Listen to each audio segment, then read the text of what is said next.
Hello, I'm Tom Winnick. Welcome to the KZGN News. From the Rademacher Hills to Bee Mountain and the mighty Sierras, Ridgecrest to Inyokern and China Lake, this is your news for the Indian Wells Valley with the KZGN News crew. Well, in national news, if you haven't heard yet, the 2016 presidential campaign has officially started.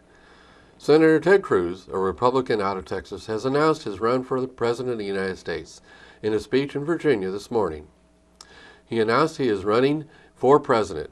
He is a grassroots conservative with the good backing of the Tea Party. He provided a long list of things that he felt can and should be changed. So here we go. There's 20 more months to go in the 2016 presidential election. At the close of last Wednesday's regular City Council meeting, during City Council comment, 2 council members and the mayor took issue with some public comments received at the previous special council meeting the Saturday before. The special council meeting was to go over the county's proposed alternative solutions to the valley's water overdraft problem. As can be expected, members of the public are getting very outspoken about the alternatives proposed. This segment is not to cover the alternatives, but to allow you to hear the council's reaction to some rather critical comments made by the public. We here at KZGN offer no position as to the comments made by either side of the issue. What happened was a couple members of the public challenged the council's dedication and whether they were supporting the Constitution. The public commenters feel they aren't following the Constitution. Here are the comments from 2 council members and the mayor. I personally don't like to be threatened that if I don't vote a certain way, I'm violating the Constitution that I've took an oath to protect. And I have read part of the California Constitution, and it does say that water usage is for the common good. And so I might not have any personal water rights in the water underneath my ground, but I think I've given those to the water district, and I think they have rights. And it says that it shouldn't be wasted. So there are some things in the California Constitution that cover water usage that I think if we're going to be called to support the Constitution, we need to be aware of those. That was a very informative meeting. It was really great to hear some personal experiences that people were having and their concerns and all their concerns were very valid and very pertinent. I did the very same thing, Mike. When people accused me of violating the Constitution, I went back to the California State Constitution and read those particular sections, reread them. It also says that the water has to be beneficial to the land and reasonable. Reasonable benefit. And I would make the argument that the Constitution doesn't say who decides what's reasonable and what's not. But I believe personally, whether we choose to support it or oppose it, I believe that it is within the Constitution for an elected board to decide per land zoning what's reasonable and what's not use of water. So I do not believe that we would be in violation of the Constitution, whether we decide one way or another. One way or the other. Yeah. So, but still, it was a very good discussion, and we had a lot of good input. So I've got this book. I have 3 of them now.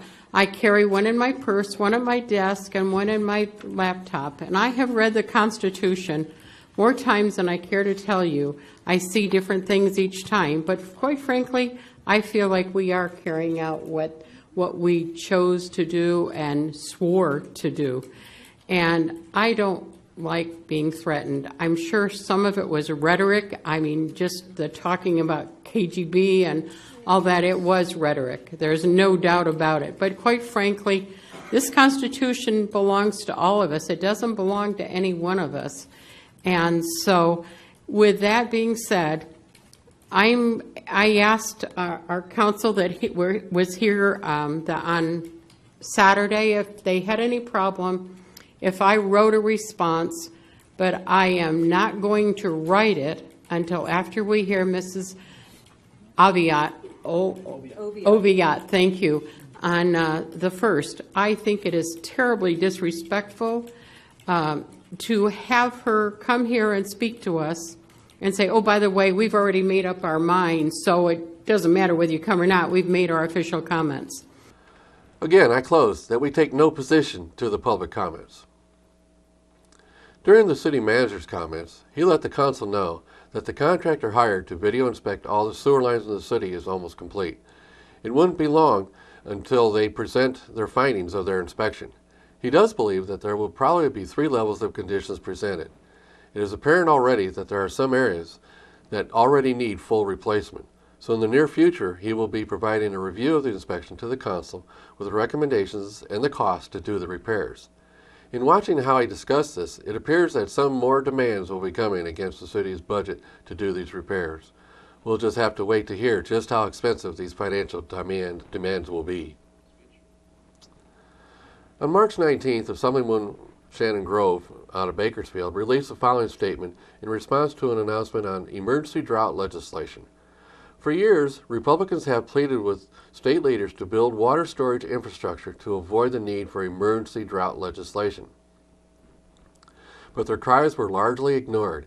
Instead, the state legislature and the governor chose to prioritize the survival of a fish over the lives of human beings and poured money into boondoggle projects like the high-speed rail.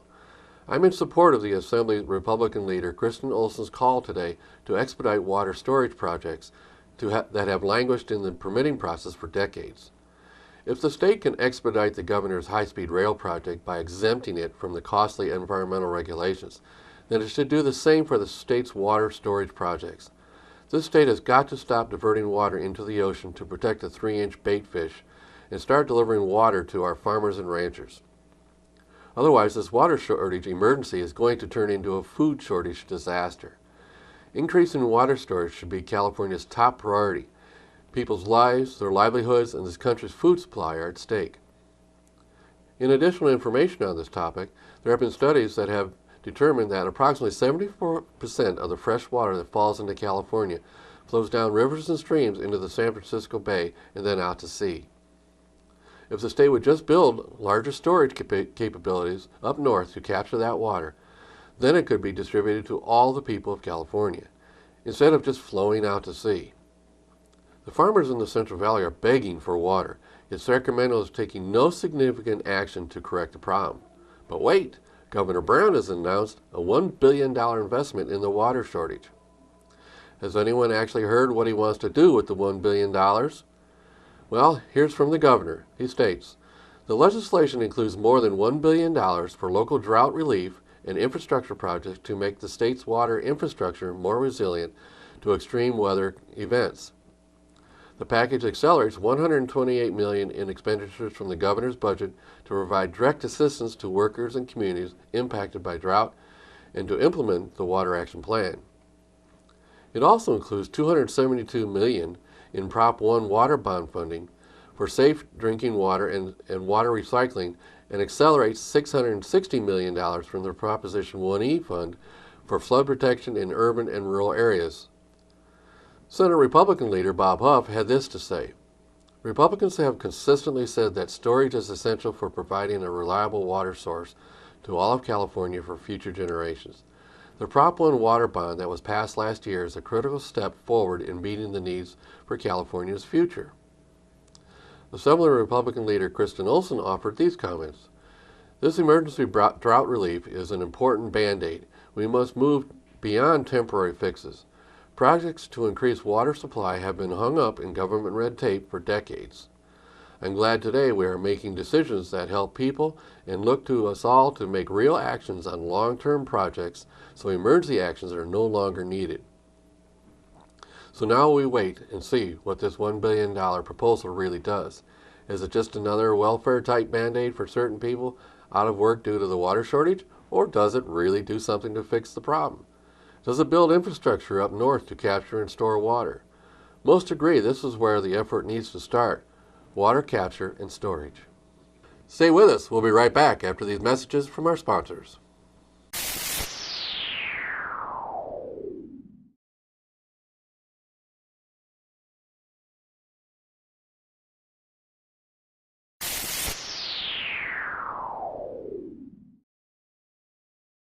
Well, tomorrow evening at 6 p.m., the Ridgecrest Planning Commission meets at City Hall in the council chambers.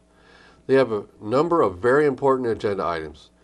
During the public hearing segment, they will be taking up the following issues. First, a revised tentative tract map 6700 and 6775 to consider amending the tract map 6700 that has 55 lots and tract map 6775 with 77 lots. These tracts are located at the southwest corner of Springer Avenue and College Heights Boulevard. North Star Partners acquired tentative tracts in July of 2013. Originally, these maps were approved along with the other tract 6740 in February of 2006 by the Ridgecrest Planning Commission. The applicant was Tom Martin. Tract 6700 was approved with 55 lots and a sump. 6740 was 67 lots and 6775 was 76 lots. None of these maps were approved for phased development at that time. In the summer of 2008, all three tracts were graded by D.R. Horton. Horton had acquired tract 6740 that year along with an option to purchase the other tract maps. Horton began construction on a portion of tract 6740 in 2008. This tract was recorded as a single phase with Horton building out the first 32 lots and bonding for the rest of the tract improvements. About a dozen homes were completed in the first phase of construction, but the home sales were sluggish and Horton walked away from the project a year later, leaving about 2/3 of the tract incomplete. In late 2013, North Star, a financial partner of Oriole Homes, acquired the other tracts 6740 and 6775 from Tom Martin. Later in May 2014, Oriole acquired the remainder of tract 6740 from D.R. Horton. Horton is currently in the process of completing the improvements in tract 6740. North Star is requesting an amendment to the tentative tract maps to allow for phasing of these maps. This will provide for a responsible, orderly, and economically feasible development of the projects. The maps are unchanged except for the proposed phasing, the addition of a pocket park in the tract 6700, a wider landscape strip on the College Heights corridor, and a block and wrought iron fence across the county-owned frontage on College Heights Boulevard. Staff is recommending approval of this item. Next, they'll consider a conditional use permit, a request by the Indian Wells Valley Water District to erect 2 communication towers in excess of 35 feet in height at 510 West Ridgecrest Boulevard and another one at 2850 Desert Candle Street. These towers will serve as the backbone for the automated water meter reading system, providing customers an up-to-the-minute data on water usage as well as sparing Indian Wells Valley Water District valuable man-hours walking meter routes. Following the conditional use permit discussion, they'll go over the City of Ridgecrest housing element for the period 2015 to 2023. This item is to consider approving a resolution recommending that the City Council adopt the proposed City of Ridgecrest housing element 2015 to 2023. This item will take up a large segment of the meeting. An approved housing element plan is required of all cities. Without an approved plan, the city risks funding losses that would impact many areas of the city. And finally, they'll take up a zoning text amendment to consider recommendations that the City Council amend Chapter 20 of the Municipal Code regarding permitting emergency shelters within a residential zone districts and modify Section 20-32 in density in compliance with state laws. During the past several months, the City of Ridgecrest has been preparing an update to the housing element of the general plan. The City has been made aware that in order for the draft housing element to be certified by the State of California Housing and Community Development Department, 2 amendments to the city's zoning ordinance must occur. First, emergency shelters shall be permitted in residential zone districts, and second, in the density section shall be modified to be in compliance with state laws. Now in KZGN's continuous effort to provide news and information you have asked for, here are today's local gas prices for your information. As of this morning, Ridgecrest is ranging from $2.99 to $3.29, and one station is at $3.69. Lancaster is showing prices from $3.13 to $3.49.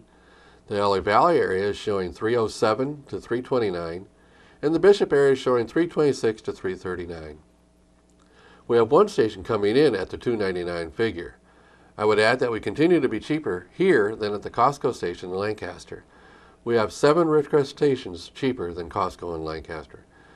We will be providing these prices 3 times a week, Mondays, Wednesdays, and Fridays. Of course, we at KZGN always suggest you fill up here to support our local economy. Remember, when you pay sales tax out of town, you are helping those cities pave their streets instead of here. Over the weekend, Mayor Breeden posted the following comments on the KZGN-TV News Facebook blog. A night of pride in our military men and women. I was part of a large group at the Blue Jacket Awards last night. My community and our nation are made better, fuller, and stronger to withstand so much more because of who these men and women are. Admiral Mike Moran spoke of military and community partnerships. Please, when we see this announced for next year, come honor and participate. Our military, with so few, do so much for us all, who sometimes offer little note. Let us all offer our sincere appreciation to them and their families. Those were Mayor Breeden's comments. Thank you, Mayor. We appreciate your comments. The management here and staff echo her comments and sentiment. We salute all our servicemen and women. In today's stock market news, the markets are really going all over the place, but not moving very much. Currently at airtime, the Dow Jones was sitting at 181.83 and only up 55 points. The NASDAQ has been going up and down all day so far, and it's currently at 5026. And finally, the S&P is currently at 62111, up only 4 points. So the markets are not doing much today. Stay tuned for sports and weather when we return.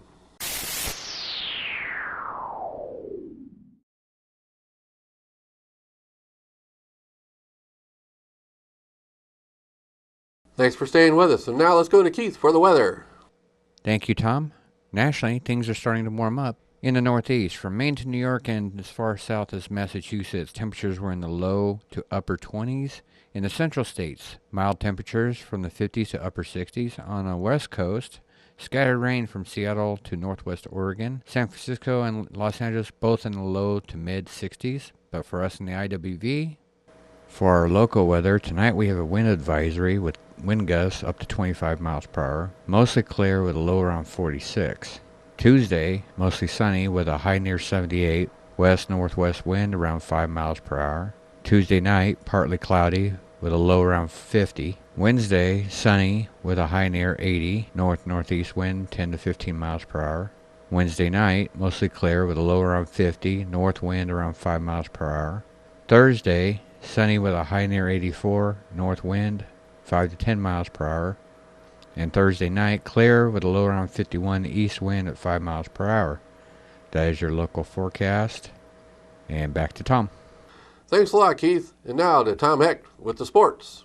And a pleasant Monday afternoon to everybody. Boy, what an exciting weekend in college basketball it's been as the NCAA tournament has played its first and second rounds. Now, UCLA, the Bruins, not a great season. They got hot towards the end. They lost to a very good Arizona team in the Pac-12 tournament. But lo and behold, they eked out a win against SMU last Thursday, and then yesterday had an absolutely great game against University of Alabama Birmingham, who somehow, and I don't know how they did it, they beat number 3 Iowa State, UAB did. So, long story short, the UCLA Bruins are in the Sweet 16. Steve Alford, in his third year, what a job he's done after losing 3 All-Americans last year to the NBA draft. All right, let's talk about local baseball. First of all, Burroughs High School playing extremely good. They are 7 wins and 1 loss through their first 8 games. Last week they defeated Moore Park. They defeated a very good Quartz Hill team, and they defeated Eastside. So they have only lost the 1 game, and that was actually to Moore Park, I beg your pardon. They lost that one 10-5, but they have defeated rather easily just about everybody else they've played. Quartz Hill, a good program, they went over there to Antelope Valley to beat them. They will start their league the week after next, and they are going to have to be dealt with in the new Mojave River League, and they have some good depth. I was talking to Coach Martin, their pitching coach, and Kevin Martin. He was telling me that this is a good group. They have some chemistry. They play hard, and They're just gamers. And head coach John Bradley, in his 4th year, doing a super job up at Burroughs High School.